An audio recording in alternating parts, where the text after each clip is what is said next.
Wake up and welcome to another Thailand Tuesday here on the Funk It Pod. Well, as I mentioned in the first episode of this series, if you want to, I was a bit surprised that on this channel where I don't necessarily just talk about Thailand, I got questions about, hey, you're living in Thailand, what's up?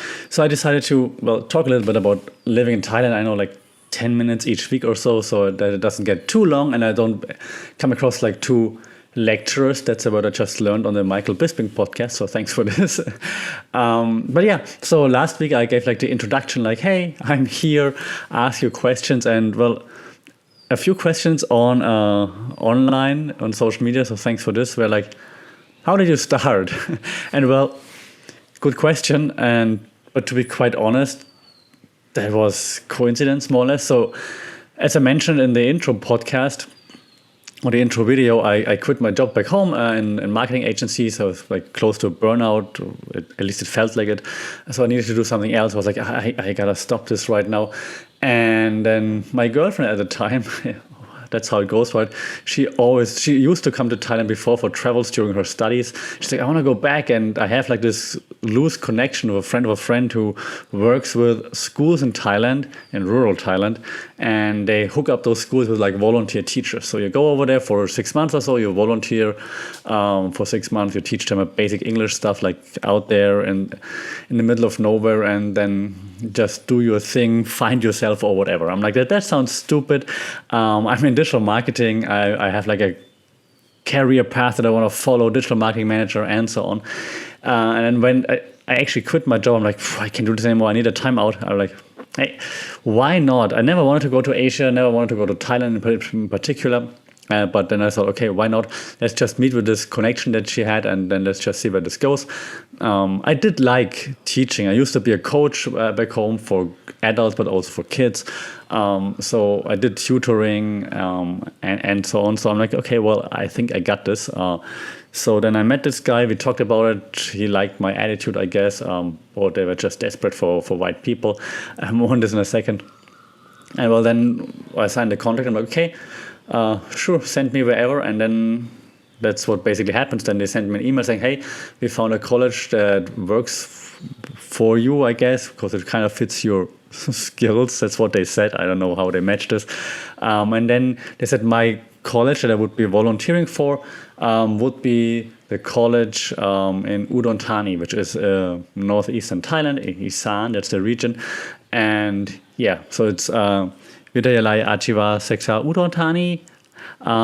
It's a vocational college, that's how they call it. So it's more like studying applied stuff, like lots of tourism, hospitality students there, a bit of accounting, IT stuff. So that's usually what the students study there. They're coming after high school, they're not going to university, they go to this college to learn an applied trade, basically, and then go into the real world to earn some money. So that's where they sent me to teach. And I Googled Udon Thani. It looked quite nice on the pictures. Of course, like pictures always look nice. They have like this public park, Nong Prachak Park, and the pictures are pretty cool. If you Google Nong Prachak, NONGPRAJAK, Nong Prachak Park, it looks quite nice. Actually, just Google Udon Thani, UDONTHANI, Udon Thani. They have nice pictures. Once you're there, it's not like this. They have not like this at all. They have nice spots around the province of Udon Thani. So Udon Thani is the city name as well as the name of the province. So usually, the capital of the province has the name of the province. So Udon Thani is in Udon Thani province. Okay. So then the pictures are cool. Like in this park, they have like this bridge over a lake, and the angle is like from like somewhere slight below, like underneath it. It looks really big. It looks so cool. I'm like, hey, that's a cool park. I can chill there every day. That's gonna be awesome. And once you're there, you're like, that's the bridge? What? that's the lake? That is disappointing. Nevertheless, it was nice to have a lake very close to where I lived and where I worked, of course. So and a park. So that was okay. But Udon Thani itself is, and now it's much better, was when I came here first, like almost a decade ago, there was nothing much. So it's like really far up northeast. There's nothing much more on Udon Thani, I guess, later down the road. Because before I actually ended up there, we flew to Bangkok, of course, booked our flights. So, okay, let's have a week of chill first before we work. So 1 week of holidays. So first, and my girlfriend at the time also came over here, but she was assigned another college. So not in the same city. She was assigned a college in Mahasarakam, which is also in northeastern Thailand, but I don't want to lie, 3.5, 4 hours away from Udon Thani, I guess. So the Isan region is quite big. The northeastern region is quite big. So it's not that close to each other. And there's no direct link. And we didn't have cars. So we had to take like buses and things like this. So that usually took like 3-4 hours to get there to see each other. So we didn't see each other that much, which eventually probably was for the better. 10 years later, I think I can say that. Okay, but back to that. So we came to Bangkok and stayed in Bangkok. So when you touch down in Bangkok, right, at the airport name is Suvarnabhumi Airport. You don't pronounce the I at the end. It's spelled Suvarnabhumi, but you don't say the I. So it's called Suvarnabhumi Airport. And then now the cool thing is you don't have to take a taxi to the city. You can take the Sky Train, the airport railing. That's how you call it, to the city. And so you take, and I usually like this when no matter where you go, right? I lived in Australia before, in Spain, wherever, and you just take, the train from the airport to where you have to go, to the city, and then you figure out things from there. And usually you take the train and you look out and you're like, hey, look, that looks so cool. That looks so nice. Oh, look at this. Oh my God. When you come to Australia, when the plane then turns to Sydney and you see the Opera House and the harbour and things like this, you see that in other cities too. I even like it when I come back home to Germany and you go like to Frankfurt and you see a bit of the skyline, for example. Not that cool, but still something. And then you just take the train at home from Frankfurt to where I live, for example, from the airport to where I live. It's like all green and stuff, like, oh, nice. And you hit in Bangkok and you go into the SkyTrain. First, the airport is pretty neatish. I think it's not bad. They always voted to be like one of the best airports in the world. I would disagree with this, but it's not bad. But then you hit the SkyTrain after you've been waiting at immigration for a day. That's exaggerated, for an hour, 2 hours maybe. So immigration at the airport is a pain in the ass. So make sure that you have like your immigration card filled out that they give you in the plane and everything, because otherwise you have to do it there and it takes even longer. So immigration takes forever. Once you're through the immigration, the officers are nice though, by the way. Immigration officers usually, I haven't had any issues yet, usually are very nice. Well, I had one issue, more also in another video, I guess. But usually the immigration officers are very nice, and because they know that you're stressed and then they don't want to stress you anymore. So that's usually okay. Okay, so then you pass immigration, you pick up your luggage, you head to, you follow the signs everywhere. It says SkyTrain. You have to go down to the basement to go to the trains, because as in most airports, they stop underneath the airport. So you take the train from there, and then the train heads towards the city, which is like a 30-minute train ride maybe. And then you start looking left and right, and you're like, that does not look like I imagined Thailand would look like. Because it's not pretty. It's just, it makes sense if you think about it. The airport is not in the prettiest region ever, right? But when you look around, you just see like some rice fields, rice farms, maybe some, shrimp farms or something in between. But mostly it's like and I don't want to make it sound derogatory or anything. It's not. But it's mostly like some slummish areas that you pass, and then once you hit like the suburbs, then it's just like, well, typical Thai suburbs that look also like a bit sad, because it's like all very, very much concrete. So first it's like not much, and it looks rather sad because there's also no trees or anything, and then you hit the suburbs, and then it's just like concrete jungle. The thing with the dream is not sure. But then once you hit Bangkok City, things are different, of course, because Bangkok City is like, wow, that's Bangkok City. But so we then arrived in the city station, basically, Phaya Thai, one of the city stations. Most people either jump off at Makasan, is the station, where you then could go to this bustling city center, which is in the Sukhumvit area, more in those areas later on as well. or you just do like what we did. We went to the Phaya Thai, to the final stop, final station, our final destination, and then we took. I think we took a tuk-tuk from there to famous Khao San Road, because we didn't know any better. So you think like backpacker or holiday person, let's go to Khao San Road. My girlfriend at this time, she stayed there before when she traveled during uni time. So she's like, yeah, I know that area, let's go there. So then we went to Khao San Road.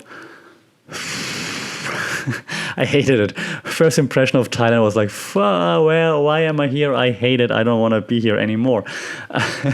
So Khao San Road used to be like this backpacker mecca, right? Like it was packed, crowded, noisy, people bumping into you, grabbing you. Hey, my friend, come here. Hey, my friend, come here. Buy this, buy that. Right now, it's a bit different. They also clean it up, which some people say it's good. Others say like they killed lots of those street business. But back then, it was insanity. It was like if you watch The Hangover, I think it's in The Hangover where they walk, Hangover Part 2, or something like this, where they walk through Khao San, or where they have some shots of Khao San, I believe. It's like some crazy stuff. The crazy busy thing, that's Khao San Road. Yes, that was insane. I hated it. We didn't stay in Khao San. If you ever backpacked Bangkok and you want to have some backpacking life, but not the crazy one, the noisy one. If you want to get some sleep at night, don't stay in Khao San Road. There's a road parallel to it, like just around the corner basically. It's called Soi Rambutri, much nicer. There's some live music in that. Soi means like small road, small street, so it's the Thai name for like an alley, Soi.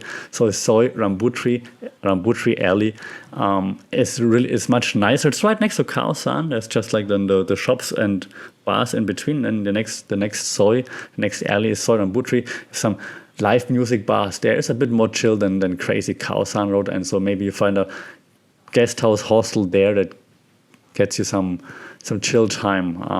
So we stayed there, and for 2 days only, I got mad. My girlfriend at that time, she's like, yeah, that's so cool. I'm so happy to be back. I'm like, I hate this right now. I also was sweating 24/7, and it was so hot, and the humidity just killed me. So I was not a happy camper. So we decided 2 days Bangkok is enough. Let's hit the road. Let's go down south. Let's go to the islands. And she used to go to Koh Tao in her first trip to Thailand. So she's like, hey, I know Koh Tao is awesome. Let's go there again. So we're like, okay, let's go to Koh Tao. Koh Tao is an island down south. In the Gulf of Thailand, I believe, not the Andaman Sea, not where Phuket and all those famous islands are. So it's like Koh Samui, which is the famous one, and Koh Phangan, the one that you know from the full moon parties. No, I haven't been there. And then another one next to it is Koh Tao. It's like the smallest of those three. So you can fly to Koh Samui if you're rich. And now probably would fly to Koh Samui, but back then we're backpacking, of course. So we took a bus from Bangkok. You buy a bus ticket around Khao San Road.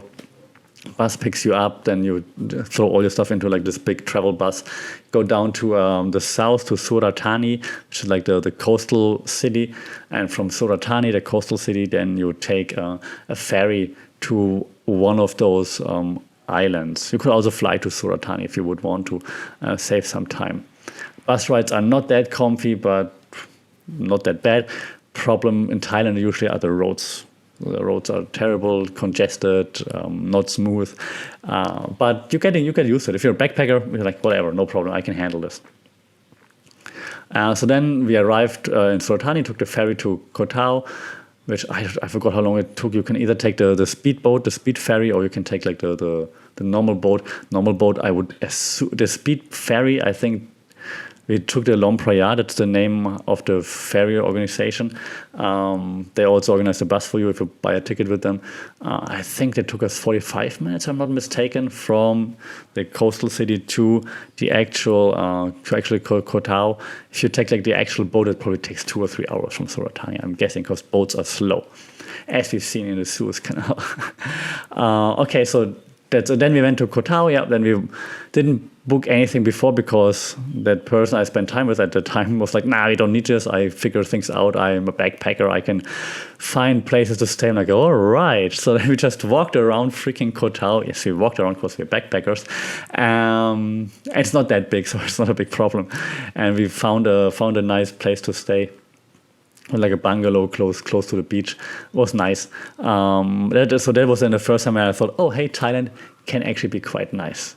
We also had the first taste of actual Thai food on that island because honestly in Bangkok, I mean, I ate street food, but I wasn't really happy with it because it was just, it is, I'm sweating, it's humid. On Koh Tao, I was able to chill, to relax. And then, we just started to enjoy the time in Thailand for the first time. Also, I forgot to mention, quick jump back to Bangkok. First day in Bangkok, we got completely lost. We're just walking around with a map, of course, but then like, is this? I'm not sure. Are we right now? What do you think? No. You know you've been here, but you have the map. Yeah, awesome. So Koh Tao was nice to just settle down and relax. Okay, time on Koh Tao, nothing really bad happened or anything. It was like, I think 3, 4, 5 days maybe. All good. Of course, they see you as your tourist, so everyone charges you a little bit more for like a taxi, for example. For, I don't know, the pancake around the corner, the Thai person pays 15 baht, you pay, I don't know, 30 or 25 or whatever.